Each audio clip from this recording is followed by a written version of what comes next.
Hello students, कैसे हैं आप सभी लोग। आफ्टर स्कूल में आप सभी का स्वागत है।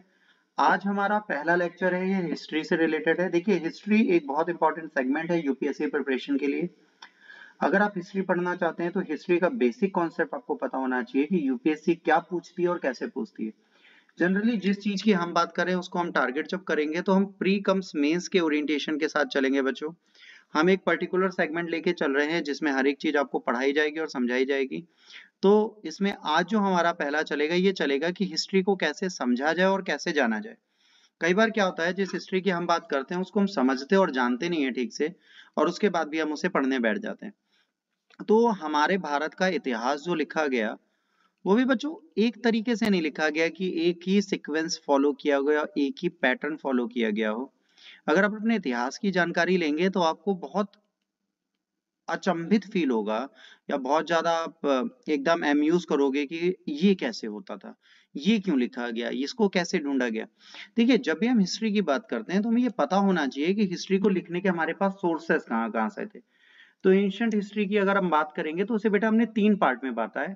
पहला हिस्ट्री, दूसरा प्री हिस्ट्री, और तीसरा प्रोटो हिस्ट्री। देखिए, हिस्ट्री जिसके एविडेंसेस अवेलेबल हैं, जैसे मान लीजिए आज हम बात करें कि एक ए स्टूडेंट है, इसकी हिस्ट्री क्या है, तो बेटा हमें उसकी सारी हिस्ट्री पता चल जाएगी। उसके बर्थ सर्टिफिकेट से उसके मॉम डैड का नाम मिल जाएगा, उसके रेजिडेंस प्रूफ से उसके रहने का पता चल जाएगा, उसके पोस्ट से उसके पद का पता चल जाएगा। तो हम एक व्यक्ति का पूरा इतिहास लिख सकते हैं क्योंकि हमारे पास बहुत सारे साक्ष्य मौजूद हैं। अच्छा, प्री हिस्ट्री में क्या होता था? प्री हिस्ट्री में कोई भी लिखित साक्ष्य हमारे पास मौजूद नहीं होता था। हमारे पास आर्कियोलॉजिकल एविडेंसेस होते थे। जैसे बात करेंगे स्टोन एज, जो हमारा पाषाण युग है बच्चों, उसमें कोई भी लिखित साक्ष्य हमारे पास नहीं। हमें औजार मिले हैं पत्थरों के, जिससे हमको ये देखना पड़ता है, समझना पड़ता है कि हाँ भाई, इनका भी एक इतिहास था। ये पत्थरों से जानवरों को मारते थे, ये कृषि करते थे, ये बाकी सारे कार्य करते थे। तो ये सारी बेसिक चीजें कैसे पता चल रही हैं, उनका एक इतिहास है। प्रोटो हिस्ट्री का मतलब होता है, देखिए प्री हिस्ट्री में आर्कियोलॉजिकल एविडेंसेस और स्क्रिप्ट नहीं मिल रही, पर प्रोटो हिस्ट्री में स्क्रिप्ट मिली है, बट उसको हम पढ़ नहीं पाए। आर्कियोलॉजिकल एविडेंसेस है, मतलब पुरातात्विक साक्ष्य है, और भाषा भी मिली है, पर उस भाषा को अभी तक कोई पढ़ नहीं पाया, मतलब वो अभी तक अपठित है, मतलब उसको पढ़ने की किसी की कैपेबिलिटीज नहीं। तो अगर आप किसी चीज को पढ़ नहीं पाएंगे तो कैसे पता चलेगा। जैसे मान लीजिए सिंधु घाटी सभ्यता की आप बात करें, तो उसको अभी तक कोई पढ़ नहीं पाया। तो अगर वहां पर हमें पेहुलाज मिलते हैं, मतलब लिंगम मिलते हैं, तो हम ये कहते हैं कि उस टाइम पे शिव भगवान की पूजा होती होगी। क्यों कहते हैं? आधुनिक काल से हम उसको तुलनात्मक अध्ययन में ले आते हैं। अगर हमें वहां पर घर मिलते हैं और घरों में कुआं मिलता है, तो हम ये प्रयोजन बना लेते हैं स्नान के लिए प्रयोग किए जाते होंगे, क्योंकि आज भी गांव में अगर आप कुएं देखेंगे स्नान के लिए प्रयोग किए जाते हैं।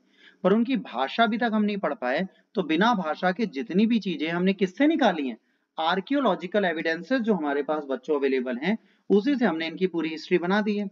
अब अगर सोर्सेस की बात करेंगे तो पहले साहित्य आता है, फिर पुरातात्विक साक्ष्य आते हैं, फिर अभिलेख आते हैं, फिर सिक्के आते हैं, और फिर विदेशियों का विवरण आता है। कई विदेशी हमारी कंट्री में है जिन्होंने पूरा विवरण दिया। तो अगर आप साहित्यिक साक्ष्यों की बात करेंगे तो इन्हें भी बेटा आगे चल के हमने दो भागों में बांट दिया। अगर आप कहेंगे कि सर ये दो भागों में क्यों बांटे गए, तो उसका एक बेसिक रीजन था। एक हमारे लिटरेचर जो थे बच्चों, वो धार्मिक थे। एक हमने जो चीजें लिखी वो कैसी थी, वो धार्मिक थी। और दूसरी वो थी जो किसी विद्वान ने किसी के प्रेज में लिखे होंगे तो उन्हें नॉन रिलीजियस बोला जाता है, या धर्म रहित थे, मतलब उसमें धर्म से कुछ भी नहीं लिखा था। अब अगर धार्मिक होंगे तो आप कहोगे सर धार्मिक क्या था, तो वैदिक कल्चर, जो हमारी वैदिक सभ्यता है जिसमें भगवान राम कृष्ण आए, वो वैदिक सभ्यता है। फिर बुद्ध, बुद्ध के लिए भी बहुत सारे साहित्य लिखे गए। फिर जैन के लिए बहुत सारे साहित्य लिखे गए। फिर संगम साहित्य लिखा गया। और अगर आप संगम साहित्य की बात करेंगे तो यहाँ बहुत ज्यादा विवरण दिया गया विस्तृत रूप पे। मतलब भारतीय जो वैदिक संस्कृति है उसका अगर समामेलन और संगम है, वो संगम साहित्य से ज्यादा है। इसके बाद नॉन रिलीजियस क्या करेंगे, समाज के बारे में लिखेंगे, राजनीति के बारे में लिखेंगे, अर्थव्यवस्था के बारे में। जैसे मान लीजिए चाणक्य ने अर्थशास्त्र लिखी। तो ये जो बेटा अर्थशास्त्र है ये क्या है, ये आर्थिक और राजनीतिक रूप से चीजों को बता रही है। तो इसमें क्या लिखा है, किस प्रकार से राजा को कार्य करना चाहिए, किस प्रकार उसे कर लगाने चाहिए, उसकी ड्यूटी क्या है माफ करिए, उसके कर्तव्य क्या हैं, इन सब चीजों के बारे में बेटा यहाँ पे डिटेल से लिखा गया। तो हमने क्या बोल दिया, जो साहित्यिक साक्ष्य हैं बच्चों, उनको हमने दो भागों में बांटा, एक धार्मिक एक अधार्मिक। जो धार्मिक होंगे उसमें आपका वैदिक कल्चर आएगा, आपका बौद्ध आएगा, आपका जैन आएगा और आपका संगम आएगा। और ये चारों के चारों आप आईएएस में पढ़ते हैं। इधर आएंगे तो समाज आएगा, राजनीति आएगी और अर्थव्यवस्था आएंगी। इससे रिलेटेड जो भी पुस्तकें लिखी गई हैं वो भी आती है। जैसे समाज से रिलेटेड मनुस्मृति है, तो मनुस्मृति क्या बताती है? मनुस्मृति आपको समाज की चीजें बता रही है। राजनीति की बात करेंगे तो हरिशेर का जो लेख है, ठीक है, हरिशेर ने जो प्रयाग प्रशस्ति लिखी है उसमें उन्होंने जो बोला वो क्या है बेटा? वो राजनीतिक है। अर्थव्यवस्था की बात करेंगे, राजनीतिक आपका चाणक्य ने भी लिखा है, इनको भी आप देख सकते हैं। अर्थव्यवस्था की बात करेंगे तो अर्थव्यवस्था रिलेटेड कोई भी इकाई, जैसे पेरिप्लस ऑफ द इथेरियन सी की बात करें, यह आर्थिक रूप से लिखी, इसमें धर्म नहीं बताया, इसमें यह बोला गया है कि भारत का ट्रेड विश्व के हर एक देश से होता था। तो ये क्या बता रहा है? ये आर्थिक प्रक्रिया बता रहा है, ये नहीं बता रहा है यहाँ कौन सा राजा था। उन्होंने ये बिल्कुल नहीं बोला यहाँ कौन सा शासक शासन कर रहा है। उन्होंने सिर्फ ये बोला कि भारत का जो है वो सारा कार्य यहीं से चलता था। अब इसके बाद हमने जब बात की लिटरेचर्स की, तो हम लिटरेचर्स को अगर डिटेल में देखें तो बुद्धिस्ट लिटरेचर सबसे पहले हम पढ़ेंगे तो उनको बोलते हैं पिटक। पिटक मतलब क्या होता है बेटा? पिटारा। किस चीज का पिटारा? ज्ञान का पिटारा, बास्केट ऑफ नॉलेज। पिटक जो बुद्धिस्ट हैं इसका मतलब है बास्केट ऑफ नॉलेज, BOK, ज्ञान का पिटारा।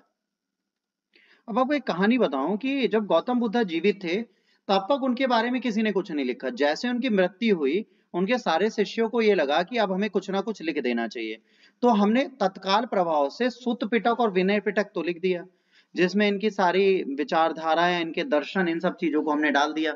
अब सुत्त पिटक क्या है? ये धार्मिक विचारधारा बताता है, किसकी? बुद्धा साहब की। विनय पिटक क्या बनाता है कि जो बुद्धिस्ट फॉलोअर हैं वो क्या नियमावली फॉलो करेंगे। अब देखिए ये दोनों पुस्तकें उनकी मृत्यु के तुरंत पश्चात लिख दी गई। पर अभिधम्म पिटक की जो बात करेंगे बच्चों, ये क्या बता रहा है? ये उनके दार्शनिक विचारों को बता रहा है। ये बाद में लिखा गया, ये अशोक के टाइम पे लिखा गया, मतलब तीसरी बौद्ध सम्मति में लिखा गया, तो बहुत समय के बाद ये लिखा गया। इसके बाद ललित विस्तार, ललित विस्तार भी बाद में लिखा गया। इसमें क्या दिखाएगा? गौतम बुद्ध को एक भगवान बनाया गया। तो जब भगवान बनाया जाएगा तो उनके जादू होने चाहिए, तो इसमें मैजिकल बायोग्राफी है। जैसे साईं बाबा की मैजिकल बायोग्राफी है कि साईं बाबा भभूत से लोगों को सही कर देते थे, वो आटा लगा के डेंगू भगा देते थे, ठीक है, वो किसी के घर पे शरीर चले जाते थे। ये एक मैजिकल बायोग्राफी होती है। वैसे बुद्धा के लिए एक मैजिकल बायोग्राफी लिखी गई। फिर बेटा अगली पुस्तक है मिलिंद पन्हो। ये जो मिलिंद पन्हो है ये फिलोसॉफिकल डायलॉग, एक दार्शनिक विवाद होता है। एक राजा है मियंडर और एक बुद्धिस्ट मॉन्क है नागसेन, तो इसका नाम है मिलिंद पन्हो, मतलब मिलिंद के प्रश्न, क्वेश्चंस ऑफ मियंडर, ठीक है। इसके बाद आता है अंगुत्तर निकाय। ये 16 महाजनपद जो इतिहास में है कि भारत में जब वैदिक सभ्यता आई और वैदिक सभ्यता के बाद पहले महानगर बसे तो वो 16 बसे थे। इनके बारे में आपको सारी डिटेल देता है। फिर दिव्यावदान आता है। दिव्यावदान एक बुद्धिस्ट टेक्स्ट है, पर ये किसके लिए बहुत इंपॉर्टेंट है? सम्राट अशोक के लिए। इन्होंने अशोक के साम्राज्य के बारे में सारी चीजें आपको विस्तार से बता दी, और उनके साथ पुष्यमित्र शुंग तक का सारा इतिहास लिखा है कि अशोक के बाद फिर ब्राह्मण आता है, वो बुद्धिस्ट के सर काट के मांगता है। तो ये पूरा का पूरा ये लिखा है कि क्रूर शासक को हमने कैसे एक धर्मात्मा बना दिया और कैसे एक ब्राह्मण को क्रूरता तरफ ले आए, क्योंकि ब्राह्मणवाद के खिलाफ थे। तो इन्होंने इस तरीके की पुस्तकें लिखी। तो पहले आपको हमने पढ़ा लिया बुद्धिस्ट लिटरेचर। बुद्धिस्ट लिटरेचर में अभिधम पिटक, सुत पिटक, विनय पिटक, मियंडर का था मिलिंद पन्हो, ठीक है। और उसके बाद हमने क्या पढ़ा था? याद करिए, मैजिकल बायोग्राफी हमने पढ़ी थी, उसका क्या नाम रखा था हमने? ललित विस्तार। और ललित विस्तार के बाद बेटा हमने क्या पढ़ा? दिव्यावदान। अब इसके बाद अब देखिए ये विनय पिटक है, विनय पिटक, सुत पिटक, अभिधम पिटक, फिर इनको भी सब भागों में बांटा गया है। तो ये बहुत जरूरी चीज नहीं है, आप इसका स्क्रीनशॉट ले लीजिएगा, ये आपके काम आ जाएगा।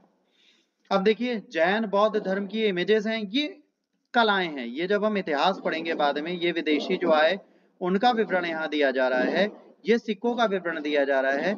इन सब चीजों को आप यहाँ देखकर बहुत आराम से चल सकते हैं।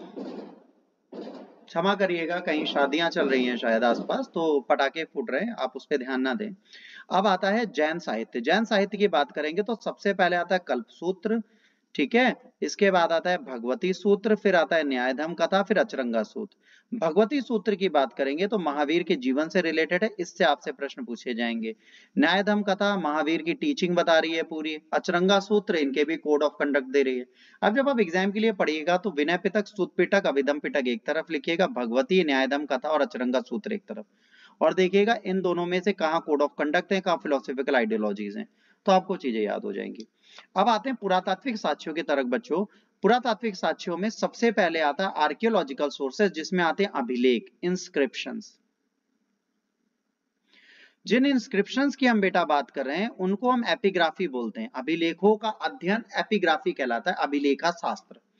इंस्क्रिप्शन कहीं पर भी लिखा हो सकता है, आपके पेन पर लिखा भी इंस्क्रिप्शन है, आपके मोबाइल पे लिखा भी लोगो इंस्क्रिप्शन है, हम बर्तनों पे लिखवा देते हैं दिस बिलोंग्स टू दिस, वो भी इंस्क्रिप्शन है, आपकी टीवी पर नीचे लोगो भी इंस्क्रिप्शन है, पत्तों पे लिखी चीज भी इंस्क्रिप्शन है। बट जो सचेत है, जो बचेगा, वो पत्थर और मेटल पे लिखा बचेगा। सबसे पुराना जो हमारा इंस्क्रिप्शन है वो किस पे लिखा गया? पत्थरों पर। इन्होंने राजाओं के बारे में बताया, तो हमें सबसे पुराना जो मिलता है वो हड़प्पा का मिलता है इंस्क्रिप्शन, जो सिक्कों पर लिखा है, सीलों पर लिखा है, मोहरों पर। बट बेटा उनको कोई पढ़ नहीं पाया, तो हमारे पास सबसे पहला पढ़ा है अशोक का अभिलेख, और इसको जेम्स प्रिंसेप साहब ने पढ़ा था ईस्ट इंडिया कंपनी के टाइम पे। फिर आता है सिक्का शास्त्र, जिसे बोलते हैं निमिस्मेटिक। निमिस्मेटिक जो है बेटा वो 206 से लेकर 300 एडी के बीच का पूरा इतिहास, मतलब तकरीबन 506 सालों का इतिहास हमें सिक्कों से पता चलता है। तो सबसे पहले पंचमार्क कॉइन आए थे। पंचमार्क कॉइन भद्दे होते हैं, जैसे आपने लाख देखी होगी, लाख को जब जला के हम किसी ठप्पे को मार देते हैं, आप देखते होंगे चारों तरफ जो लाख फैल जाती है वो भद्दा हो जाता है, उसको बोलते हैं पंचमार्क, किसी चीज को दबा के बनाना। तो पहले सिक्के किस में चलते थे? चांदी में और तांबे में। फिर पंचमार्क कॉइन को हम पर्ण या काशपर्ण बोलते थे। फिर सबसे पहले इंडो ग्रीक आए जिन्होंने सोने के सिक्के चलाए, और याद रखिएगा इंडो ग्रीक ने सोने के सिक्के चलाए, गुप्ता ने सबसे पहले सबसे ज्यादा सोने के सिक्के चलाए। तो पहले इंडो ग्रीक थे, सबसे ज्यादा सोने के सिक्के गुप्तों ने चलाए, और सबसे शुद्ध सिक्के अगर आपको मिलेंगे तो किसके मिलेंगे? शकों के। शका डायनेस्टी का अगर आपको कोई सिक्का मिल जाएगा सोने का तो सबसे शुद्ध होगा, और गुप्तों का सिक्का जो होगा वो 18 कैरेट का होगा, तो वो किसी काम का नहीं होता। तो अगर हम बात करें, इंडो ग्रीक ने सबसे पहले सोने के सिक्के चलाए, सबसे ज्यादा गुप्ता ने चलाए, और सबसे शुद्ध जो थे वो किसने चलाए? किसने चलाए? शकों ने। और शकों की शाखा है कुषाण, जो हम आगे आपको पढ़ाएंगे। ठीक है, अब आते हैं आगे।